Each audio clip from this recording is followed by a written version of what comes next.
नमस्कार दोस्तों, स्वागत है आपका आज की जो है क्लास में।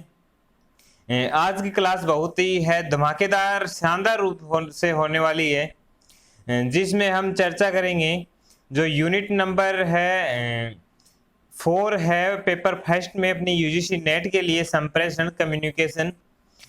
उसके प्रीवियस ईयर की जो श्रृंखला चल रही थी, हर सोमवार अपन जो क्लास करते थे, किसी कारणवश कल जो है क्लास नहीं हो पाई थी उसकी, किसी टेक्निकल प्रॉब्लम के कारण मैंने है टेलीग्राम पे है जो बता भी दिया था कि किसी कारणवश क्लास नहीं होगी। तो आप टेलीग्राम चैनल से जुड़े हो तो आपको है हर इंफॉर्मेशन जो है वहाँ पे मिलती रहेगी। और अगर अभी तक नहीं ज्वाइन किया है तो आज ही है उसको है आप है ज्वाइन कीजिए, ताकि हर एक अपडेट है जो आपको वहाँ पे है क्लासेज का नोटिफिकेशन हो या अन्य पीडीएफ वगैरह जो भी हो, वहाँ पे आपको है जो निःशुल्क रूप से जो है प्रोवाइड है करवा दी जाएगी। तो अपने टेलीग्राम चैनल है उसका नाम है कॉस्मोस यूजीसी क्लासेज, उसके नाम से अपना जो है चैनल के नाम से ही टेलीग्राम चैनल है, तो उसको आज ही ज्वाइन कीजिए, ताकि आपको हर एक नोटिफिकेशन मिलता रहे। तो जो कल की क्लास थी वो अपन आज जो है करने वाले हैं, और कल भी है कम्युनिकेशन की क्लास होगी, क्योंकि इसके बाद में जो है लास्ट क्लास एक बचेगी, उसमें अपने कम्युनिकेशन का लगभग है टोटल 15 ईयर्स के जो क्वेश्चंस हैं वो अपने कंप्लीट हो जाएंगे। तो अपन ने है 4 क्लास कर ली थी, आज जो 5वीं क्लास है पार्ट 5 है इस कम्युनिकेशन संप्रेषण का, उसकी चर्चा करेंगे। तो है भूगोल की जो क्लासेज जो रुक रही है, कि आज की जो क्लास है भूगोल की होनी थी, उसकी है जो टाइम टेबल में थोड़ा परिवर्तन करना पड़ा। कल की क्लास भूगोल की होने वाली है, तो उसकी जगह अपन क्या करेंगे, संडे को या एक दिन एक्स्ट्रा है आपकी क्लासेस करके उसकी जो क्षतिपूर्ति जो है कर दी जाएगी। तो आप तो क्लासेस का आनंद लीजिए, बैक टू बैक रूप से आपको जो क्लासेस यहाँ पे निःशुल्क रूप से हमेशा हमेशा के लिए देखने को मिलेगी। क्योंकि काफी सारे आप यूट्यूबर्स या है टीचर्स पे आप है भरोसा करते हो, वो क्या करते हैं थोड़े दिन तो है आपको फ्री में है कोचिंग करवाएंगे। जब आप अट्रैक्टिव हो जाओ कि हाँ अपना रूटीन बन गया और अपन यहाँ से स्टडी कर रहे हैं, फिर क्या करेंगे, वो है पेड कोर्स लाना स्टार्ट कर देंगे। आप इतने 1000 दो 10,000 15,000 20,000 रुपए जमा कराओ और आप है यहाँ से है आपको यहाँ पढ़ना पड़ेगा, वरना सफलता नहीं मिलेगी नहीं मिलेगी। तो मैं आपको बता देना चाहता हूँ कि अपने चैनल पे कभी ऐसा नहीं होगा, आपको निःशुल्क रूप से जो है यहाँ पे क्लासेज है देखने को मिलेगी। तब तो आप है अपने हर फ्रेंड्स को है ये बात जरूर शेयर कीजिए कि निःशुल्क रूप से है आपको यहाँ पे हर है जो यूजीसी नेट के लिए ज्योग्राफी की जो क्लास है, साथ में पेपर फर्स्ट के प्रीवियस ईयर क्वेश्चन करवाएंगे। अगर टाइम बचता है तो आगे इसके बारे में जो अपन देखेंगे। तो चलो साथियों, आज की क्लास की जो है शुरुआत करते हैं अपन पहले क्वेश्चन से। संप्रेषण का जो पहला क्वेश्चन है, इससे संचार का वह साधन जो बहुत सारे आदताओं को एक स्रोत से एक साथ सूचना प्रसारित करता है, कि संचार का ऐसा साधन कौन सा है जो बहुत सारे ग्रहणकर्ताओं रिसीवर्स है आदताओं को एक स्रोत होना चाहिए उसके साथ है सूचना जो है प्रसारित करता है, वो क्या कहलाता है? समूह संप्रेषण।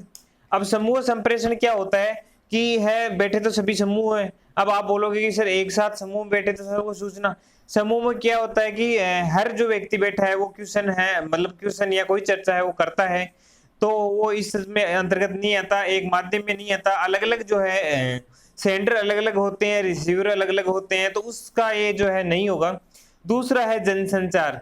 जनसंचार अगर आपने है कोई रैली सभा वगैरह देखी है तो उसमें आपने देखा होगा कि है जो एक वक्ता होता है वो एक है माध्यम से माइक के माध्यम से अपनी जो है बात है वो संपूर्ण जनता के सामने रखता है, संपूर्ण जो रिसीवर बैठे हैं सामने उसके सामने रखता है, वो बात केवल एक माध्यम से रखता है, तो वो है जनसंचार। अंतः व्यक्तिक संचार क्या है? अंतर व्यक्तिक संचार वो है कि है जैसे कि मैं बैठा हूँ मन में अपने चिंतन मनन कर रहा हूँ कि हाँ जो अपनी क्लासेज है वो किस प्रकार से है बेहतर कर सकें या अपन है बेस्ट टू बेस्ट अपने इस चैनल पे दे सकें, और है निःशुल्क रूप से हमेशा के लिए आपके लिए क्लासेज की जो है व्यवस्था की जाए, साथ में अन्य टीचर्स को भी जोड़ा जाए ताकि जो आपका कोर्स कंप्लीट हो। साथ में है जो है ब्लैक बोर्ड का भी यूज किया जाए। इतने सारे जो भी अपने विचार आ रहे हैं उनके बारे में खुद बैठकर जब आदमी चिंतन मनन करता है या किसी दूसरे के व्यवहार का जो है पता लगाने के लिए कि हाँ यार वो ऐसा है उसके व्यवहार का अगर पता खुद सोच रहा है अपने मन में, तो वो है अंतःवैयक्तिक संचार। अगला ऑप्शन है अंतर्वैयक्तिक संचार। अंतर्वैयक्तिक संचार क्या है? अंतर्वैयक्तिक संचार के है अंतर्गत है दो व्यक्ति होते हैं, दोनों के मध्य है जो है वार्तालाप क्रियाकलाप होता है, संचार का आदान प्रदान होता है, वो होता है अंतर्वैयक्तिक संचार। तो ये जो अपना क्वेश्चन था ये था संचार का वह साधन जो बहुत सारे रिसीवर को एक स्रोत के साथ सूचना प्रसारित करता कहलाता है। तो इसका सही आंसर आप देख रहे हैं होगा जनसंचार। जनसंचार का सही आंसर होगा कि जनसंचार के जो अंतर्गत ही ऐसा जो कार्य होता है। चर्चा करते हैं नेक्स्ट क्वेश्चन की। एक स्मार्ट कक्षा शिक्षण का वह स्थल है जिसमें स्पर्श पैनल कंट्रोल सिस्टम के साथ स्मार्ट पोर्शन हो, कि पैनल से है जो है पढ़ाई हो यानी स्मार्ट बोर्ड हो, पीसी हो, पर्सनल कंप्यूटर या लैपटॉप कनेक्शन हो, डीवीडी हो, वीसीआर प्लेयर हो, ये उसके अंतर्गत हो, डॉक्यूमेंट कैमरा हो, स्पेशलाइज्ड सॉफ्टवेयर हो जिसके अंतर्गत रिकॉर्डिंग वगैरह है कट पेस्ट करते हैं क्लासेस का, प्रोजेक्टर और स्क्रीन हो। तो ये पूछ रहा है कि एक स्मार्ट कक्षा शिक्षण जो वर्तमान में कितनी ज्यादा प्रभावी है कि है ऑफलाइन का दौर लगातार कम होता जा रहा है और ऑनलाइन का दौर है जो बढ़ रहा है। आप परिचित हो गए इस बात से भली भांति। तो वो है ऑनलाइन का दौर ही एक स्मार्ट कक्षा शिक्षण है कि अब तो जो गवर्नमेंट स्कूल्स है उसमें भी है, राजस्थान में लगभग ये घोषणा हो चुकी है कि काफी सारे स्कूलों को है जो स्मार्ट बोर्ड दिया जाएगा और वहां से लाइव क्लासेस जो होगी। साथ में टेलीविजन पे भी जो है कार्यक्रम चलाए जा रहे हैं कक्षा से संबंधित जो है बोर्ड क्लासेज है, नॉन बोर्ड क्लासेज है, सभी की जो है क्लासेज चलाई जा रही है 1 या 2 घंटे तक। तो वो है एक है स्मार्ट कक्षा है जिसका उदाहरण है। तो इसमें स्पर्श पैनल कंट्रोल सिस्टम के साथ स्मार्ट पोर्शन हो, सही है, पीसी लैपटॉप कनेक्शन हो, सही है, डॉक्यूमेंट कैमरा और स्पेशलाइज्ड सॉफ्टवेयर हो, सही है, प्रोजेक्टर चाहिए, प्रोजेक्टर के माध्यम से पढ़ाया जाता है, स्क्रीन चाहिए जिसपे जो टीचर पढ़ाएगा तो स्क्रीन होनी जरूरी है। तो इसके जो है चारों ऑप्शन जो सही है, तो इसका जो सही आंसर कहाँ मिलेगा? डी मिलेगा। 1, 2, 3 और 4 चारों ऑप्शन इसके जो है एकदम करेक्ट है। चलते हैं नेक्स्ट क्वेश्चन की तरफ। पीत पत्रकारिता का संबंध है, जो पीत पत्रकारिता है उसका संबंध है। पीत पत्रकारिता क्या होती है? वो होती है प्रभावी पत्रकारिता, मतलब अट्रैक्टिव करने वाली जो न्यूज है वो है उसका संबंध किससे है? आतंकवाद और हिंसा के विषय में सनसनीखेज समाचार देखते हैं, पाठकों दर्शकों को आकर्षित करने के लिए सनसनीप्रदता और अतिशयोक्ति देखते हैं, कला संस्कृति के सनसनीखेज देखते हैं, पीले कागजों पर छपे सनसनी जो है खेज समाचार। तो इसमें है कि पीत पत्रकारिता का संबंध किससे है? तो पीत पत्रकारिता का संबंध न तो आतंकवाद हिंसा के विषय से है, न कला संस्कृति से है, पीले कागजों पर भी नहीं है कि कोई पीला कागज यूज में ले लिया और अट्रैक्शन हो गया। अट्रैक्शन ऐसे नहीं होता है।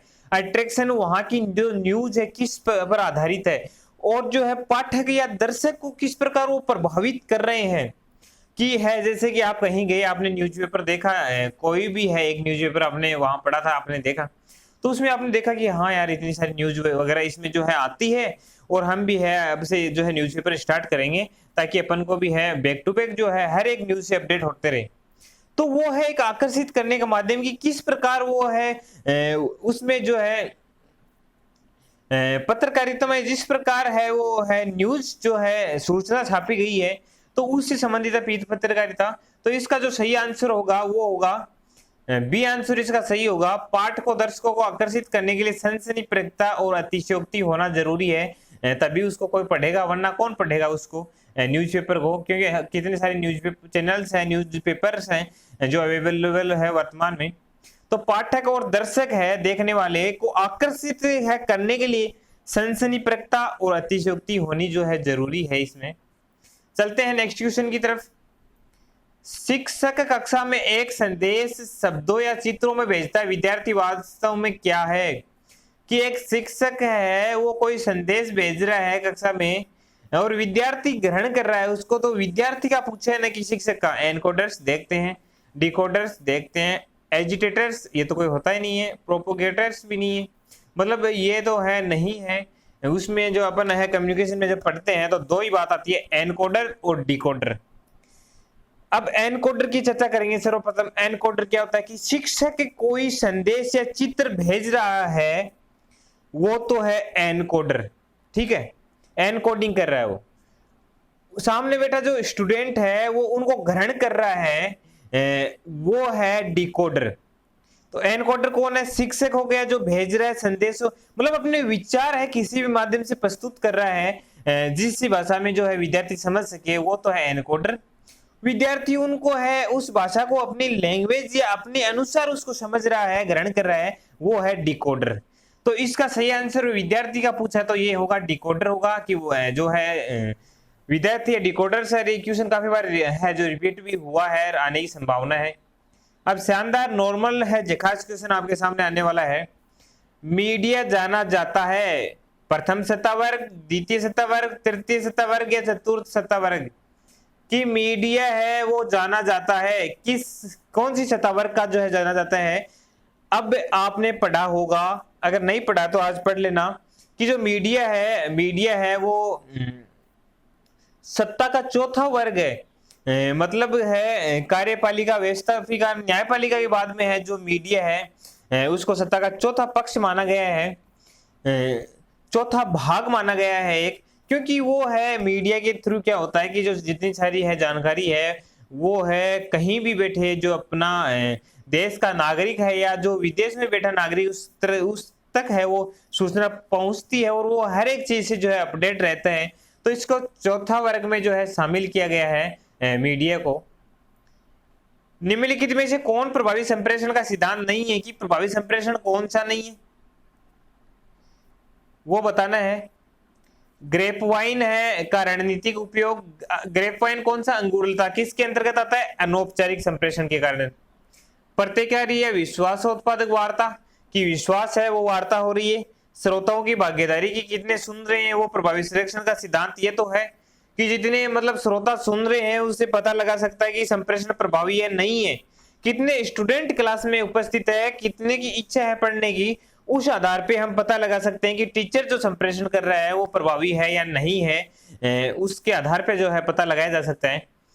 तो चौथा ऑप्शन है सूचना का एक तरफा संतरण, कि है टीचर है वो बोले जा रहा है क्लासरूम में। अब ऑनलाइन में तो उनकी मजबूरी रहती है कि उसको बोलना पड़ता है, लेकिन ऑफलाइन में क्या होता है कि टीचर है बोले जा रहे हैं, व्याख्या ही दिया जा रहा है, वो स्टूडेंट्स की सुन ही नहीं रहा।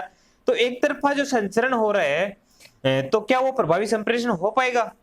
जी बिल्कुल नहीं हो पाएगा, क्योंकि जब स्टूडेंट्स का फीडबैक ही नहीं मिलेगा, रिस्पॉन्स ही नहीं मिलेगा, तो उसका कोई मतलब ही नहीं रहेगा पढ़ाने का। कि वो लगातार लगा है 1 घंटे 2 घंटे 3 घंटे क्लास ले ली, लगातार लगा हुआ है, स्टूडेंट्स है चुप करके बैठे हैं, किसी का ध्यान आउट ऑफ है क्लास है, या कोई है थके हुए ऐसे है, मतलब कि बिना इच्छा के वहां पे बैठे हुए हैं, उनकी मजबूरी है बैठने की।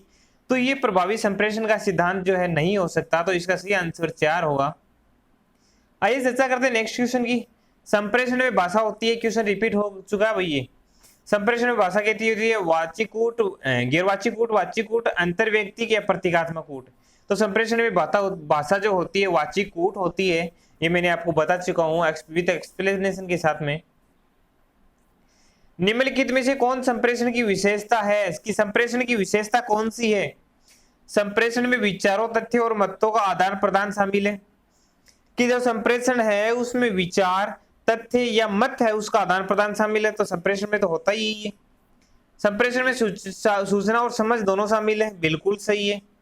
संप्रेषण एक सतत प्रक्रिया चलती रहती है। आप है आपके एक दिन में आप कितनी बार संप्रेषण कर लेते हो, चाहे घर वाले हो या किसी अन्य माध्यम से, किसी से भी दूर बैठे व्यक्ति से वीडियो कॉल्स है, वॉइस कॉल्स है, उनके माध्यम से संप्रेषण तो चलता रहता है। एक सतत प्रक्रिया है कि आपने वहां कांटेक्ट किया, उसने आपसे किया, ऐसे वो है कड़ी चलती रहती है। संप्रेषण एक वर्तीय प्रक्रिया है। अब वर्तीय प्रक्रिया शानदार उदाहरण आज मैं लेके आया हूं। वर्तीय प्रक्रिया कैसे है कि मान लो कि आप है व्हाट्सएप चला रहे हो, व्हाट्सएप पे क्या है कि किसी आपके फ्रेंड ने मैसेज कर दिया, तो वो मैसेज वो सेंडर हो गया। एक है एग्जांपल दे रहा हूं कि जो उसने मैसेज सेंड किया तो वो है सेंडर, ठीक है। आपने अपना वो है मोबाइल ओपन किया, डाटा ओपन किया, उसका मैसेज पढ़ा, तो आप है मैसेज पढ़ रहे हो तो आप हो रिसीवर, कि आप है उस मैसेज को ग्रहण कर लिया, आप तक पहुंच गए, आप रिसीवर हो। लेकिन जब आप है उसका रिप्लाई कर रहे हो मैसेज का, तब आप वापिस है आप बन जाओगे सेंडर, और जिसके पास पहुंच रहा है वो बन गया रिसीवर। तो एक वर्तीय प्रक्रिया चलती रहती है। आपने उसने आपको भेजा, आप उसका रिप्लाई कर रहे हो, उसने और बात की, आप उसका रिप्लाई कर रहे हो, आपने पूछा, वो रिप्लाई करा है, मतलब एक ऐसे चक्कर सा चल रहा है। तो संप्रेषण एक वर्तीय प्रक्रिया है, ये भी सही है। तो इसमें चारों ऑप्शन है जो सही लग रहे हैं। तो इसमें जो है नीचे देखते हैं कूट में ABCD जो दे रखा है पहला ही, तो इसमें सारे जो है ऑप्शन जो है सही है। चर्चा करते हैं नेक्स्ट क्वेश्चन की। ग्रेप वाइन दाखलता निम्न सब निम्नांकित में से किस में जाना जाता है? अभी मैंने चर्चा की थी थोड़ी देर पहले। ग्रेप वाइन आते ही मैंने बता दिया था दाखलता अंगूर लता संप्रेषण होता है, अनौपचारिक संप्रेषण होता है। ठीक है, इसमें कोई समय स्थान कोई जगह निश्चित नहीं होती, न कोई भाव की क्या बोलना है क्या नहीं बोलना वो निश्चित नहीं होता है। अंगूर लता संप्रेषण बोलते हैं इसको। तो ये क्षैतिज संचार, क्षैतिज तो नहीं होती, नीचे की ओर संचार वो भी नहीं होती, अनौपचारिक संचार देखते हैं ऊपर की ओर संचार भी नहीं। तो इसका सही आंसर मैंने अभी बता दिया था पहले, थोड़ी देर पहले, कि ग्रेप वाइन है अनौपचारिक। आपको है कितनी बार क्वेश्चन देखने को मिलेगा, हो सकता है कि आपको इस एग्जाम में भी ये क्वेश्चन मिल सके, क्योंकि काफी बार एक ईयर को छोड़ के एक ईयर ये क्वेश्चन देखने को जो है मिल रहा है अनौपचारिक संप्रेषण से जो है ग्रेप वाइन वाला। चलते हैं नेक्स्ट क्वेश्चन की तरफ। औपचारिक संप्रेषण त्वरित और लचीला होना चाहिए।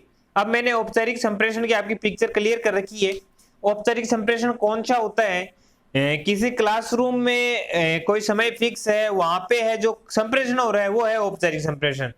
अपन रास्ते में कहीं जा रहे हैं, कोई मिल गया, संभावना नहीं थी लेकिन फिर भी कोई रास्ते में मिल गया, उससे अपन ऐसे बात हो गई, ना कोई समय स्थान फिक्स था, ना कोई विचार फिक्स थे कि क्या बात करनी है, उसको बोलते हैं अनौपचारिक संप्रेषण। तो औपचारिक संप्रेषण किसी संस्था में होता है, किसी संगठन में होता है, जबकि अनौपचारिक संप्रेषण है जो कहीं भी जो है व्यक्ति जो है दूसरे से मिलता है तो संप्रेषण जो है हो जाता है। तो औपचारिक संप्रेषण को त्वरित और लचीला होना चाहिए? बिल्कुल नहीं होना चाहिए। त्वरित लचीला होगा तो औपचारिक संप्रेषण का कोई प्रभाव ही नहीं रहेगा। सूचना का औपचारिक संप्रेषण एक योजनाबद्ध तरीके से और व्यवस्थित है प्रवाह है कि योजनाबद्ध, मैंने बता दिया कि योजना पहले से बनी होगी कि हाँ ये क्लास इतनी बजे आएगी और ये पढ़ाया जाएगा और व्यवस्थित रूप से पढ़ाया जाएगा, वो एक प्रवाह है। तो इसमें पहला तो जो गलत है और दूसरा सत्य है, तो इसका सही आंसर ए हो गया। ए असत्य है परंतु आर जो है सत्य है। प्रत्येक प्रकार का संप्रेषण प्रभावित होता है कि संप्रेषण किससे प्रभावित होता है? छोटा सा क्वेश्चन है। गैर विनिमय से, संदर्भ से, अभिग्रहण से, संचरण से। तो संप्रेषण प्रभावित किससे होगा? संदर्भ उसका जो है विषय वस्तु है उससे जो है संप्रेषण प्रभावित होगा, संदर्भ होगा उससे जो है संप्रेषण प्रभावित होगा। शिक्षक छात्र संप्रेषण प्राय होता है। शिक्षक छात्र संप्रेषण क्या होता है? उपयोगितावादी। देखते हैं प्रतिरोधात्मक, अप्रमाणिक, विवेचनात्मक। कौन सा होता है? प्रतिरोध कभी नहीं होता शिक्षक और छात्र संप्रेषण में, वरना संप्रेषण का कोई मतलब नहीं। अप्रमाणिक नहीं होता, वो तो प्रमाणिक रहता है। विवेचनात्मक भी नहीं होता कि विवेचना कराए, छात्र है गलती निकाल रहा है टीचर की, तो किस प्रकार का संप्रेषण हो, या टीचर किसी स्टूडेंट के बारे में अनाप शनाप बक रहा है तो वो किस प्रकार का संप्रेषण है।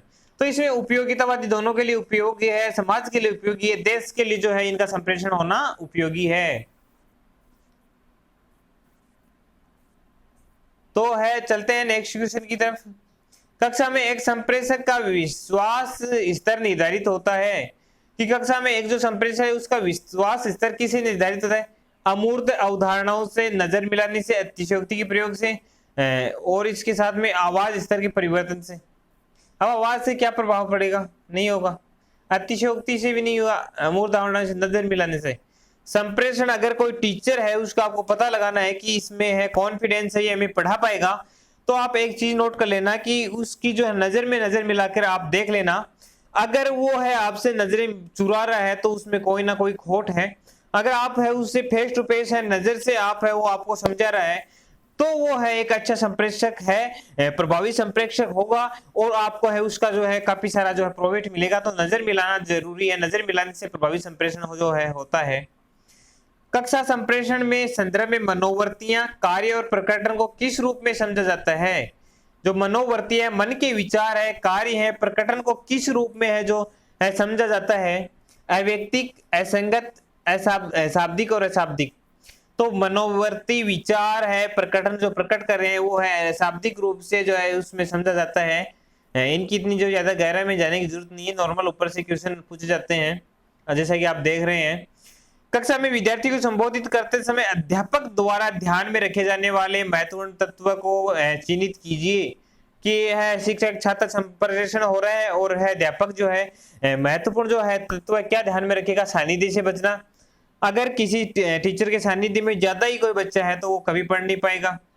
वाक स्वराघात परिवर्तन मतलब थोड़ी है वो जो है आवाज में परिवर्तन कि लहजे में परिवर्तन होना जो जरूरी है, एक जो लय चल रही है उसमें थोड़ा परिवर्तन होना जो जरूरी है। इंटरेस्ट जिससे स्टडी होती है, थोड़ी पढ़ाई होती है। पुनरावर्ती विराम, अब पुनरावर्ती कर दिया कोई शब्द का, मैंने बोल दिया कि कक्षा में विद्यार्थियों को संबोधित करते समय अध्यापक द्वारा रखे जाने वाले महत्वपूर्ण तत्वों को चिन्हित कीजिए। अब फिर वापिस बोल रहा हूँ, कक्षा में विद्यार्थी को संबोधित करते समय अध्यापक द्वारा रखे जाने वाले महत्वपूर्ण तथ्य को चिन्हित कीजिए। अब मैंने 2 बार बोल दिया, अब मैं रुक गया। अब रुकने से क्या होगा, कोई प्रभावी संप्रेषण नहीं हो पाएगा, नहीं ये उपयोगी है। बल्कि जो कथन पढ़ा है उसके बारे में स्टूडेंट को अवगत कराना है, वही एक महत्वपूर्ण तथ्य है। तो उसके वाक इसमें मिलता है, वाक स्वराघात परिवर्तन की लहजे में थोड़ा परिवर्तन करके स्टूडेंट की जो है रुचि है पैदा करनी है उस चीज में जो आप पढ़ा रहे हो। प्रभावी संप्रेषण में अवरोध क्या है, प्रभावी संप्रेषण में अवरोध क्या है, अवरोध है, रुकावट है, बाधा क्या है। नीति प्रवचन, निर्णय परक होना, सांत्वना तो होनी नहीं चाहिए। सांत्वना इतनी ज्यादा भी नहीं होनी चाहिए, स्टूडेंट कभी पढ़ाई नहीं करेगा, कभी भी आप फ्यूचर में क्लास में जाओ, इतनी सांत्वना भी नहीं होनी चाहिए, थोड़ा गैप रहना चाहिए स्टूडेंट और टीचर के बीच में। नीति प्रवर्तन, प्रवर्तन से क्या होगा, संवाद होना जरूरी चाहिए, सही है। सारांश निकलना चाहिए, आत्म समीक्षा होना चाहिए, ये बात तो सही है भाई। सरल शब्दों में प्रयोग होना चाहिए, बिल्कुल सही। शांत प्रतिक्रिया होनी चाहिए, कोई है टीचर गुस्सेल स्वभाव का कभी प्रभावी संप्रेषण नहीं कर जा सकता, उसको शांत स्वभाव का होना चाहिए। रक्षात्मक प्रवृत्ति भी होनी चाहिए। व्यक्तिगत कथन, उदाहरण दे रहे हैं तो व्यक्तिगत उदाहरण उनको प्रस्तुत करने चाहिए। नजर मिलाना, बिल्कुल ये तो प्रभावी संप्रेषण का सबसे महत्वपूर्ण पॉइंट है। सरल वर्णन की सरल शब्दों में वर्णन, तो इसका सही आंसर है ये होगा कि यही गलत है। नीति प्रवचन, निर्णय परक होना और सांत्वना प्रदायी टिप्पणियां जो है नहीं, ये अवरोध का कार्य करेगी। संप्रेषण प्रतिभागियों का चयन किस कारक द्वारा प्रभावित होता है, संप्रेषण जो प्रतिभागी है उसका चयन है किस कारक द्वारा प्रभावित होता है। सानिध्य, उपयोगिता, अकेलापन। उपयोगिता, गुप्ता, असंवादिता, असंवादिता, असंवादिता, तो असंवादिता का तो गलत है काम कि प्रतिभागियों का चयन असंवादिता का नहीं होता, विषमता तो आनी नहीं चाहिए, मतलब नेगेटिव थॉट नहीं आनी चाहिए। छल कपट, कपट कहाँ करोगे आप, कपट नहीं होगा। उपयोगिता सही है, अकेलापन सही है, सानिध्य भी जो है इसका जो है सही आंसर है। चलते हैं नेक्स्ट क्वेश्चन की तरफ। प्रत्येक संप्रेषण को किस प्रकार का अनुभव है होता है, एक जो संप्रेषक है सेंडर है उसको किस प्रकार का जो है अनुभव है होता है। क्षिप्त आवेग, प्रत्याशित उत्तेजना, होमोफिल का मुद्दा, परिस्थिति विस्थापन, तो इसका सही है प्रत्याशित उत्तेजना होना जरूरी है। एक सेंडर हो या रिसीवर हो दोनों में उत्तेजना होनी जरूरी है, प्रत्याशित उत्तेजना। सेंडर में उत्तेजना तो यही होगी कि मैं किस प्रकार प्रस्तुत करूंगा, वो अपने को जो है तैयार करेगा पहले, जैसे एक है योद्धा युद्ध में जाने से पहले अपने आप को तैयार रखता है, अपडेट रखता है। नया वर्ड है अपडेट, जैसे कि आप रखते हो अपने मोबाइल फोन्स को, जो भी है आप अपडेट रखते हो कि अपडेट मांग रहा है अपडेट करेंगे, वैसे ही एक योद्धा भी अपने आप को अपडेट रखता है किसी है युद्ध में जाने से पहले। तो संप्रेषक और रिसीवर है, सेंडर और रिसीवर है, उसमें भी एक उत्तेजना होती है। रिसीवर में होती है कि क्या मिलेगा मुझे सीखने को, क्या मैं ग्रहण करूंगा, क्या चर्चा होने वाली है, ये उत्तेजना होनी जरूरी है। संप्रेषक में ये होगा कि क्या मैं प्रस्तुत करूंगा, क्या विद्यार्थी को क्या चीज है मेरी जो पहुंच पाएगी। चलते हैं नेक्स्ट क्वेश्चन की तरफ। कल्पना कीजिए कि आप एक ऐसी संस्था में हैं, शिक्षण संस्था, जहां लोग समान परिस्थिति की है, समान है सभी, मतलब कि आप अध्यापक हो, सभी अध्यापक है, कोई बीच में प्रिंसिपल नहीं बैठा है, कोई है लिपिक नहीं बैठा। ऐसी स्थिति में संप्रेषण की कौन सी पद्धति सबसे उपयुक्त होगी, प्राय इस प्रसंग में काम लेने जाने वाली है जाई जाती है। क्षेत्रीय संप्रेषण, उर्दू संप्रेषण, कॉर्पोरेट संप्रेषण, ये दो तो है, इसको तो आप छोड़ दो, ये तो नहीं है। उर्दू संप्रेषण पूछा जाता है। उर्दू संप्रेषण क्या होता है, ऊपर से नीचे, यानी ऊपर जो है स्कूल की बात करें तो प्रिंसिपल है, उससे नीचे अध्यापक जो संप्रेषण पूछता है उसको क्षैतिज ऊर्ध्वाधर ऊर्ध्वाधर बोलते हैं, जो खड़ा संप्रेषण। जैसे कोई अधिकारी है उसके नीचे जो कर्मचारी है उसके मध्य जो है संप्रेषण हो रहा है वो तो है ऊर्ध्वाधर। बात करते हैं क्षैतिज की। अब है कोई टीचर्स है वो है बैठे हैं, अभी संप्रेषण हो रहा है, सम्मान बता दिया इसने पहले, एक दूसरे के मध्य संप्रेषण हो रहा है। तो ये जो संप्रेषण हो रहा है वो होगा क्षैतिज संप्रेषण होगा, मतलब आड़ा संप्रेषण है तो क्षैतिज संप्रेषण इसको जो है कहते हैं। तो आज की जो क्लास में साथियों इतना ही अपन ने चर्चा की है 10 से 15 क्वेश्चंस को लेकर, और इतने क्वेश्चन है, लास्ट शेष है, तो कल की क्लास में जो है होने वाले हैं। तो इस वीडियो ज्यादा से ज्यादा शेयर कीजिए, जो अन्य है साथी भी है इसका आनंद उठा सके। और है अगर आपको क्लासेस है पसंद आ रही है तो आप है लाइक जरूर कीजिए, जिससे हमें मोटिवेशन मिलता रहे। साथ में कोई आपकी क्वेरीज है वो कमेंट बॉक्स में कमेंट करना ना भूलें। चलो बाय बाय साथियों, मिलते हैं नेक्स्ट क्लास के साथ में, धमाकेदार क्लास जो अपनी होने वाली है उसमें। Bye bye, take care.